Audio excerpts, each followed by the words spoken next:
Recording number 4. Master ఈకే వ్రాసిన పురాణ పురుషుడు అనే గ్రంథంలో 4th చాప్టర్ వివరంగా చెప్పుకుంటూ ఉన్నాము. ఆ రోజు వైశాఖ బహుళ పాడ్యమి. ఆ రోజు రాత్రి వెన్నెలలు యమున నీటి మీద రిఫ్లెక్ట్ అవుతూ ఉన్నాయిట. బహుళ పాడ్యమి అంటే ముందు రోజు పూర్ణిమ అన్నమాట. అందువల్ల ఆ వెన్నెలలు పూర్ణిమ నాటి వెన్నెలలు కిందటి రోజే కాబట్టి ఇంకా చంద్రుడు ఇంచుమించు ఫుల్గానే ఉంటాడు. ఆ వెన్నెలలు చక్కగా నీళ్ల మీద రిఫ్లెక్ట్ అయి కొన్ని కోట్ల వెండి నాణాలన్నిటినీ కూడా నీలంగా నీలమణులతో కలుపుతూ ఉన్నట్టుగా మెరిసిపోతూ ఉన్నాయిట. నీలం రంగు వస్తోందనమాట ఆ నీళ్లల్లో కాంతిపడి. విపరీతమైన ఎండకి వడదెబ్బ సోకినట్టుగా ఉన్నాయిట గాలులు కూడా. గాలి కూడా వేడిగాలి వస్తుంది మనం గమనించుకుంటే. ఆ సన్నని గాలి యమునా తీరపు నీళ్ల మీద పడి ఆ నీళ్లని కదిలిచ్చి ఆ నీళ్లను మీద చల్లుకుంటూ ఉన్నయ్యా ఆ వేడి గాలులు చల్లదనం కోసం అనిపిస్తూ ఉంటే, వెన్నెలలేమో చల్లని ఉపచారాలు చేస్తూ ఉన్నాయిట ఆ వాయువులకి. చల్లని ఉపచారాలు చేస్తూ ఆ గాలిని చక్కగా యమునా తెర నుంచి మెల్లగా లేవదీసి ఆ పడమట కూలంలో ఉన్న మధురానగరపు రాజబాటల్లోకి నడిపించి రాజభవనం ద్వారాల నుంచి కిటికీల నుంచి కంసుడి రాజప్రసాదం లోపలగా ఉన్న విశాలమైన చంద్రశాలలో అక్కడున్న పర్యంకం మీద కూర్చున్న వాళ్ళని చేరుస్తూ ఉన్నాయిట.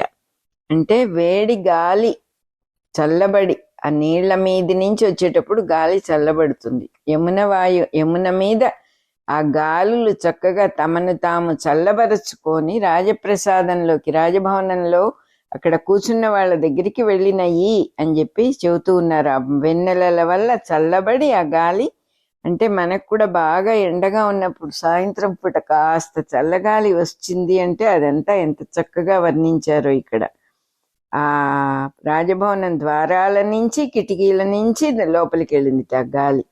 ఆ చంద్రశాలలో లోపలగా ఒక ఆసనం మీద ఒక ఆయన కూర్చొని ఉన్నారుట. ఈ చల్లని గాలులు వెళ్ళి ఆయన జటాజూటాన్ని కదిలిచ్చినాయిట. ఆయనకి మంచి జడలు కట్టిన జుట్టు ఉన్నట్టుంది. ఆ జటాజూటాన్ని ముట్టుకుంటూ ఉన్నాయిట.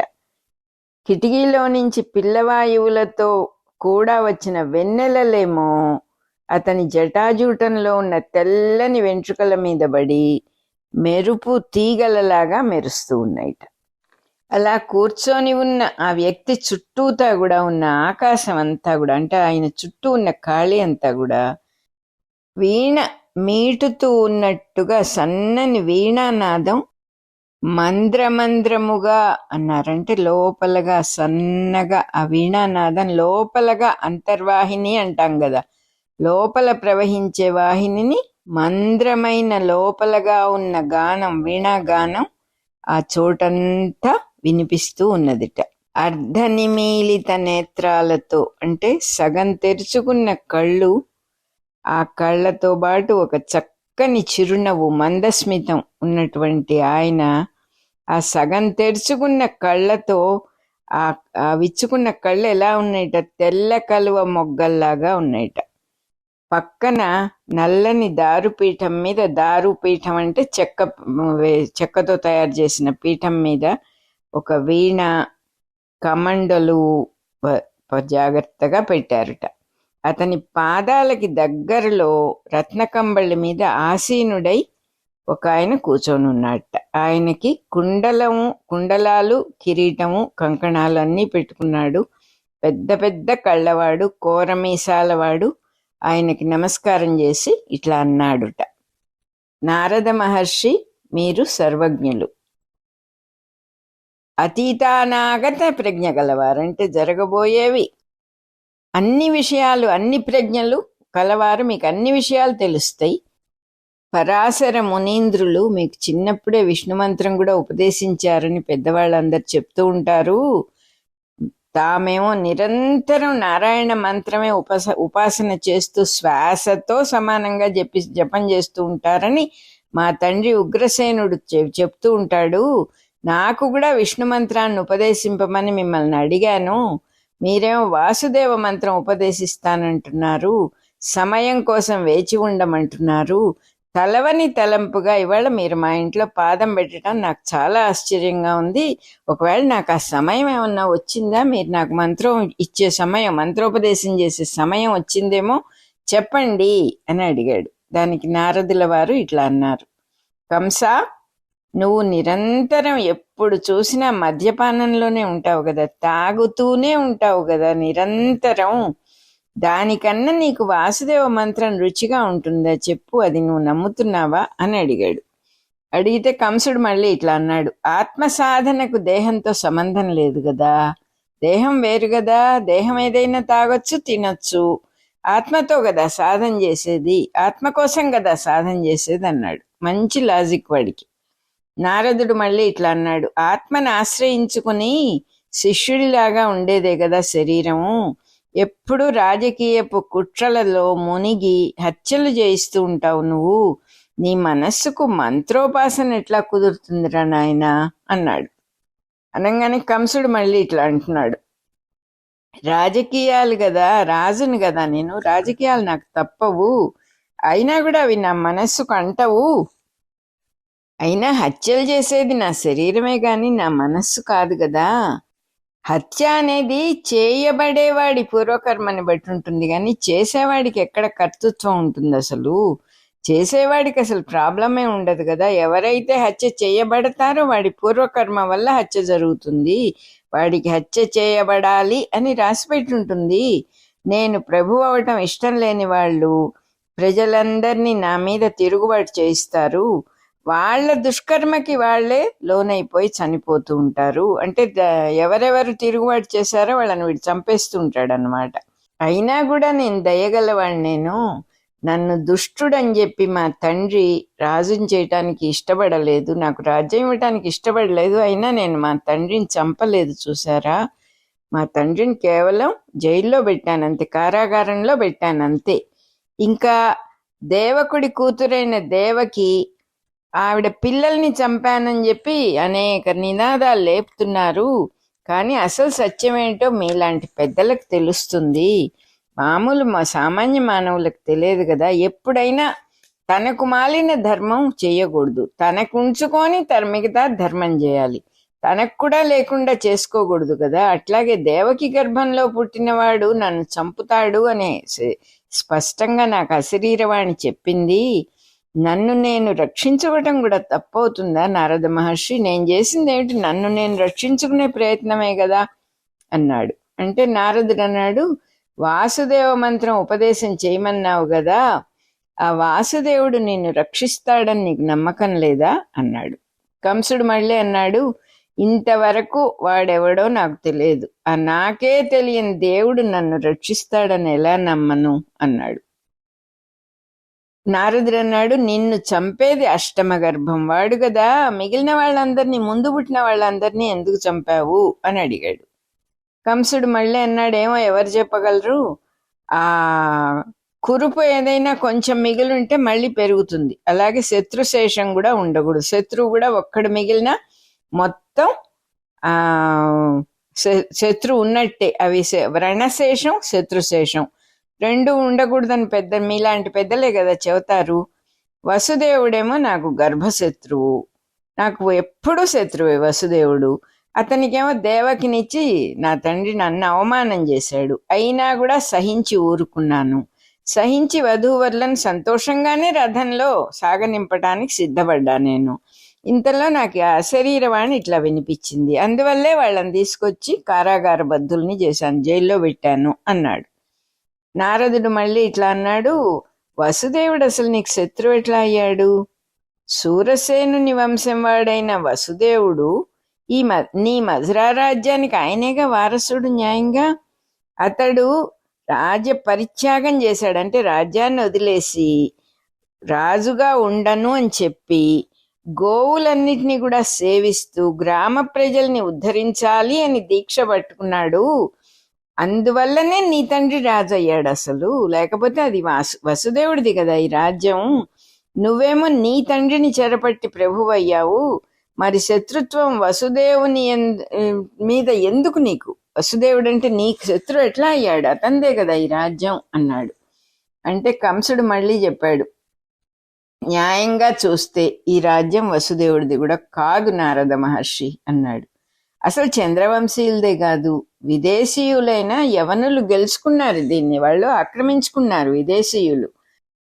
త్రేతాయుగంలో దశరథుడి కాలంలో లవణాసురుడు అనే యవన ప్రభు పరిపాలన చేశాడు. రాముణ్ణి అరణ్యవాసానికి పంపించిన తర్వాత రాజ్యమంతా అరాజకం అయిపోతే ఆ సమయంలో లవణాసురుడు విజృంభించాడు. ఉప్పు వాణిజ్యము అని పేరు పెట్టి, ఉప్పుతో వ్యాపారం అని పేరు పెట్టి కొన్ని వేల యవన కుటుంబాల్ని భరత భూమిలోకి దింపాడు ఆయన. వాళ్ళందరూ వేద ధర్మానికి విరోధంగా బ్రహ్మావర్తంలో ఉన్న ఆచారాలన్నిటినీ శుభ్రంగా తుడిచిపెట్టడానికి ప్రయత్నం చేశారు. ప్రజల్ని పీడించుకు తిన్నారు. చాలా ధనికులై ఈ దేశంలో స్థిరపడిపోయారు. రాముడు పట్టాభిషేకం అయిన తర్వాత శత్రుఘ్నుడేమో లవణాసురుణ్ణి చంపేశాడు. అప్పటి నుంచి సూర్యవంశం వాళ్లే మధురలో వేద ధర్మాన్ని నిలబెట్టారు.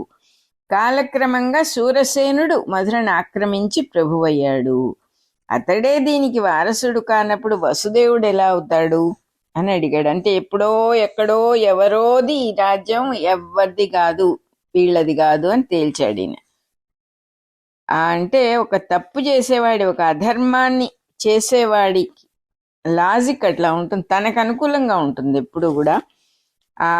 ఆ విషయమే చక్కగా చెప్పాడు. అసలు వీళ్ళది కాదు, వసుదేవుడిది కాదంటే వసుదేవుడి రాజ్యం తాను పాలిస్తున్నాను అనేది వాడికి అవమానం కదా. సో దానికి ఒక జస్టిఫికేషన్ ఒకటి పెట్టుకున్నాడు. ఇది వాడిది కాదులే అనుకుంటే హాయిగా ఉంటుంది. మనము చేస్తాం అట్లాంటి పనులే, ఒక పిచ్చి లాజిక్ పెట్టుకుంటాం. దానివల్ల అసలు విషయం ఇది కాదు అని మనకి మనమే సర్ది చెప్పుకుంటాం. ఎవరైనా అడిగిన వాళ్ళకు కూడా చెబుతాం. నారదుడు దానికి ఇట్లా అన్నాడు, కాబట్టి నువ్వు రాజవటంలో తప్పులేదంటావు, మంచివాడివి, బుద్ధిమంతుడివి నాయన, నీకు వసుదేవుడు శత్రు అవటానికి ఇదే కదా కారణం అన్నాడు. కంసుడు మళ్ళీ ఇట్లా అన్నాడు, రాజ్యము పరిపాలకుల కోసం కాదు అంటాడు వసుదేవుడు, రాజు ప్రజల కోసం అంటాడు. అది మంచిదే గాని రాజులందరూ ప్రజల్ని కాపాడక నమిలి తినేస్తున్నారా ఏమిటి? ఎందుకట్లా అంటాడు? వసుదేవుడికి అధికారం అంటే గిట్టదు, ప్రభుత్వాన్ని కూలదోసే బుద్ధి గలవాడతను, సంపద అంటే ధనం కాదని, గోవులు సస్యము మాత్రమే సంపద అని అతని పద్ధతి. గోవుల్ని సస్యాన్ని స్వేచ్ఛగా అనుభవించనిస్తే ప్రజలు అసలు పరిపాలకుల్ని లెక్క చేస్తారా? ప్రజలను ఎలాగోలాగా ప్రజల్ని అందరినీ కూడా ప్రభువుకు అధీనంగా చేస్తేనే వాళ్ళు శాంతిగా జీవిస్తారు. లేకపోతే ప్రజలకు శాంతిగా బతకటం చేత కాదు. పాపం ప్రజల్ని పిడికిట్లో పట్టి ఉంచడానికి ధనమే ముఖ్య సాధనం కదా. అంతేకాదు ధనం అధికారాన్ని పుట్టిస్తుంది, అధికారమేమో అంతర్యామే దేవత అయినట్టుగా ప్రజల్ని పట్టి ఉంచుతుంది. మా తండ్రి కూడా నా సిద్ధాంతాన్ని ఒప్పుకోడు, కాబట్టే దేశక్షేమం కోసమే మా తండ్రిని వసుదేవుడిని ఇద్దరిని కూడా నేను కారాగారంలో పెట్టాల్సి వచ్చింది, జైల్లో పెట్టాల్సి వచ్చింది. ఇందులో నా స్వార్థం ఏమీ లేదు, ప్రజల కోసమే అన్నాడు. ఇంకా చెప్తూ ఉన్నాడు. అంతేకాదు నారద మహర్షి, వసుదేవుడు ఇంకా ఏం చేశాడంటే గ్రామాల్లో ఉన్న రైతులను, పశువుల్ని పాలించే వాళ్ళని, పశువుల్ని పెంచే వాళ్ళని బాగా వాళ్ళకి బలం ఇచ్చాడు, రెచ్చగొట్టాడు. వాళ్లకే గ్రామాల్ని వాళ్లే పరిపాలించుకునే పద్ధతి పెట్టాడు. తన ఈ ప్రణాళికకు మొట్టమొదటి సాధనంగా వ్రజము అనే పురాన్ని, గ్రామాన్ని స్వీకరించాడు. అందులో నందగోపుడు అనేవాడిని గోగణాలకు, ఈ సస్య సంపదకు రాజుగా చేసి మాకు రాజద్రోహం చేశాడు. న్యాయంగా ఇవన్నీ మా కింద ఉండవలసిన విషయాలే కదా.